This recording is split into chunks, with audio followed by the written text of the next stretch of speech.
Welcome to my channel. I'm your host, Miss J, and this is Unhinged After Dark, where we explore some of the most well-known and some of the most unknown twisted murder cases in the history of this planet. So come on, go ahead and grab your popcorn and let's get into it. He is one of the most horrific serial killers of all time. He is worse than Ted Bundy and Jeffrey Dahmer put together, and he killed over 300 little girls in South America. Yet, most people don't even know who he is. Many people are not even aware of his existence. And right now, today, despite raping and killing over 300 little girls, he's a free man. This is the story of the Monster of Andes. In 1947, Belinda Lopez was working as a street prostitute when she became pregnant with a baby boy who she would later give birth to and name Pedro Lopez. Pedro would become the seventh of Belinda's 13 children. As a child, Pedro allegedly witnessed countless acts of prostitution, which he would later claim had damaged his psyche. When he was 8 years old, Pedro's mother caught him sexually assaulting one of his younger sisters, and she subsequently kicked him out of her house. Young Pedro then made his way to the capital of Colombia, where he lived on the streets. One day, Pedro met a kind older man who offered to let the youngster stay with him. Pedro quickly accepted. But it turns out that this older man was anything but kind.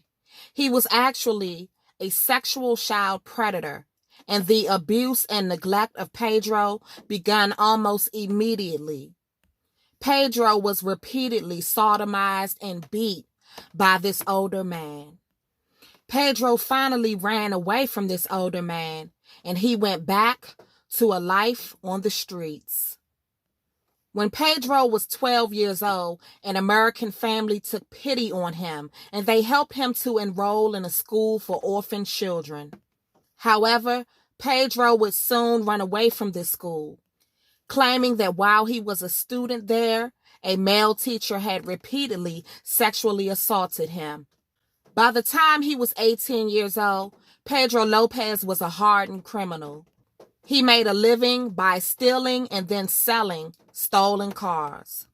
Pedro was soon arrested, and he was in and out of jail. Pedro Lopez would later claim that he was viciously sexually assaulted while in prison.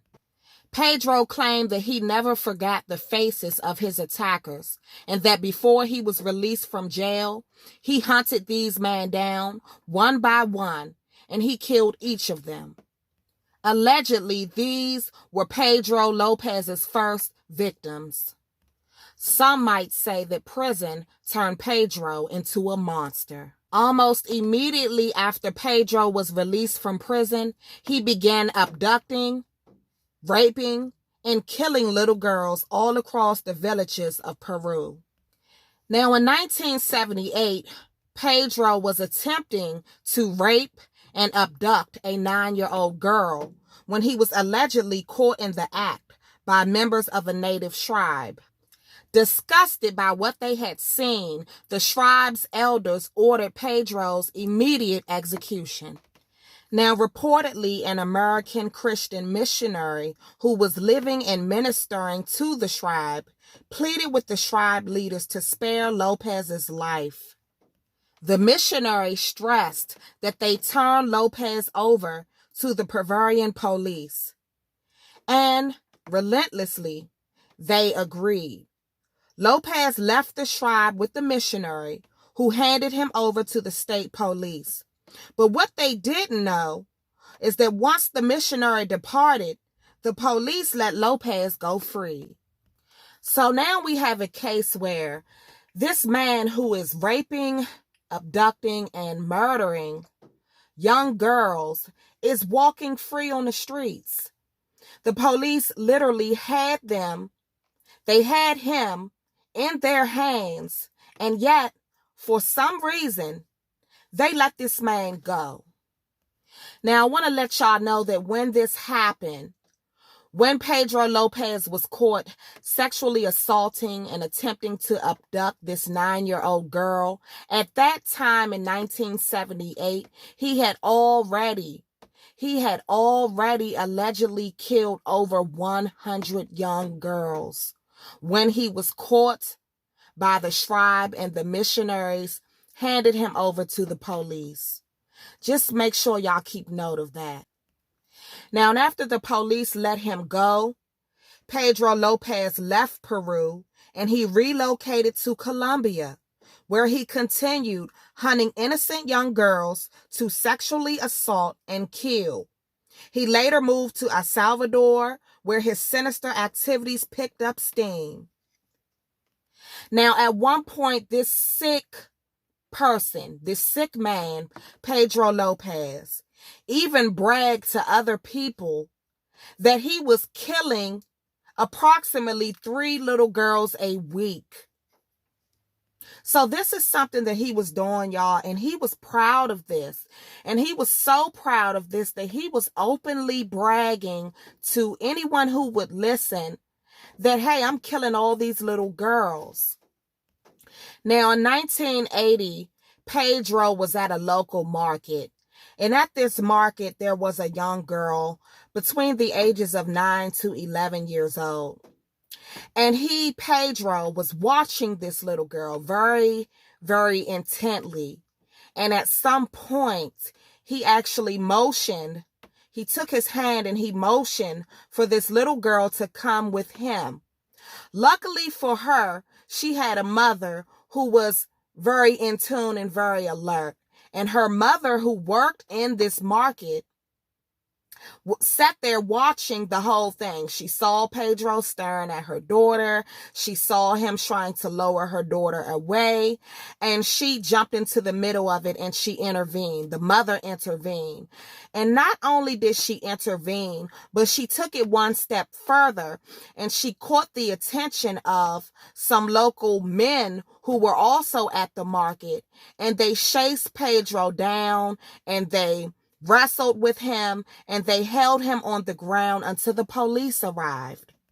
Now, when Pedro was taken into custody by the police in Colombia, he confessed to killing more than 300 people. And it was such a high number that at first it was very hard for the police to even believe this, and they thought that he was probably exaggerating. But what ended up happening was a flood came. And when the flood came, it washed out a mass grave, okay? And in this grave were many of Lopez's young victims. So after all of these bodies were found, because they had washed up onto land, police started taking him more seriously. He would later go on to lead police to 53 graves of more victims. All of these victims were between the ages of 9 to 12 years old, and all of these victims were young girls. The media nicknamed Pedro Lopez the Monster of Andes because of the horrific nature of his crimes. Now, even though Pedro had confessed to killing over 300 people, he was only charged with 110 murders. In 1983, he was found guilty, yet clinically insane. So instead of being sent to prison, Pedro was sent to a psychiatric facility to serve the remainder of his sentence under the help of mental health experts. And in 1998, Lopez was released early on good behavior from the mental hospital. Now, after he was released from this mental hospital, okay, and he was released early, y'all, because they said he had showed good behavior, this man disappeared. Okay, he disappeared. He wasn't released on probation. He wasn't released on parole. I am not really sure how the laws work in Colombia. But he was basically released without any further supervision, despite the horrific nature of his crimes. And after he was released, he disappeared. Now, today he would be roughly in his early 70s. He would be about 73 years old. And he has not been seen since he was released from this mental hospital, this psychiatric hospital that he was ordered to serve some time in. And like I said, right now today, he would be about 73 years old. So he would be a very, very elderly man. But the question that I had when I first heard about his case is, how do we know that when he was released from this psychiatric hospital, there is no telling, y'all, how many more young girls he went on to kill and to rape and to abduct after he was released from this psychiatric hospital. This is a man who was deeply, deeply ill. And I do not believe for a second that spending time in that psychiatric hospital helped that. I don't believe that he came out of that, just a upstanding citizen.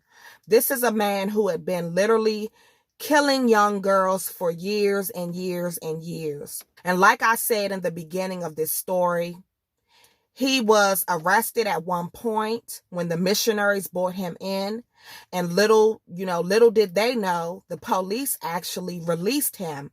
I don't think that the police understood the severity of his crimes, and for some reason, he was released out of police custody and he was allowed to walk free for some more years and kill some more young girls before he was arrested again. So, a person like that who does those kinds of things, I just feel like they don't stop. I feel like they don't stop, and they're not going to stop unless they are physically locked away, removed and taken out of society, and physically locked away. But I really wanted to uplift this case and talk about it because, so many people are familiar with Ted Bundy and, Jeffrey Dahmer and Charles Manson and all of these other horrific killers. And they are all very evil men. They've all done very evil things.